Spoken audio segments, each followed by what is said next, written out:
Fakta perbudakan ABK Indonesia di kapal Cina terbongkar. ABK asal Indonesia dibuang ke laut dari kapal Cina.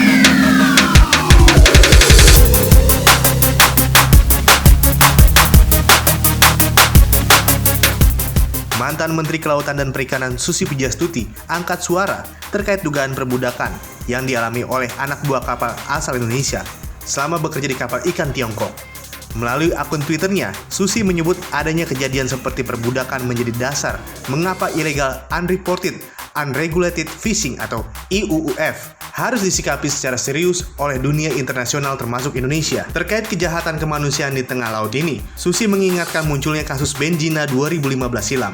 Kala itu, Satgas 115 menemukan adanya ratusan ABK warga negara asing atau WNA yang dipekerjakan grup pusaka Benjina, serta berhasil mengungkap kasus perdagangan manusia yang dilakukan oleh grup pusaka Benjina.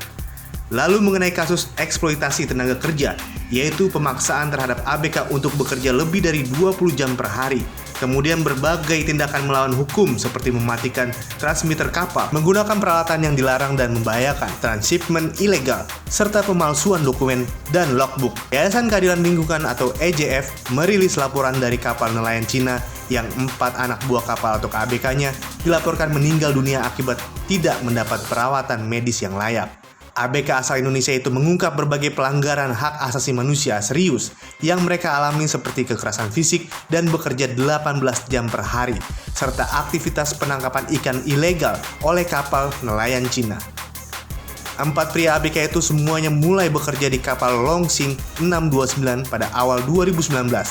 ABK pertama meninggal pada 21 Desember dan ABK kedua meninggal beberapa hari kemudian setelah dipindah ke kapal serupa Longsing 802. Pada akhir Maret semua ABK dipindah ke 2 kapal lain untuk transit ke Busan, Korea Selatan atau Korsel. ABK ketiga meninggal saat dalam perjalanan menuju Tianyu 8. ABK keempat meninggal setelah tiba di Korea Selatan. Kapten kapal dituduh menolak menuju pelabuhan untuk mendapat perawatan medis yang layak bagi para ABK yang sakit.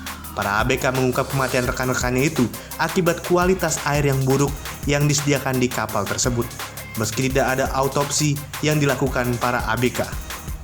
3 ABK yang meninggal di kapal itu dibuang begitu saja ke laut pada hari yang sama saat mereka meninggal, meski kontrak yang ada mengharuskan para pemilik kapal memulangkan jenazah itu ke negara asalnya, yaitu Indonesia. ABK keempat meninggal saat karantina setelah tiba di Korea Selatan. Para ABK menyebut kekerasan fisik dilakukan oleh para ABK senior asal Cina terhadap 2 ABK asal Indonesia. Para ABK harus bekerja 18 jam per hari dan dalam beberapa kasus 2 hari berturut-turut tanpa istirahat. Kapal itu masih di laut selama setahun tanpa singgah di pelabuhan. ABK Indonesia mengaku terpaksa minum air laut yang asin, sedangkan kru asal Cina dapat air minum segar dalam botol kemasan.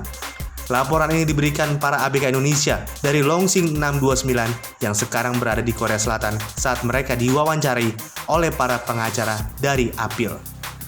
Menurut kontrak mereka, sebagian besar ABK sepakat bekerja dengan gaji per bulan $300, namun banyak yang dibayar hanya $42 per bulan dan gaji itu terus dikurangi untuk fee rekrutmen dan tabungan keamanan. Itu artinya beberapa ABK hanya dibayar kurang dari $300 selama setahun penuh. 3 bulan gaji pertama mereka ditahan untuk membayar berbagai pemotongan.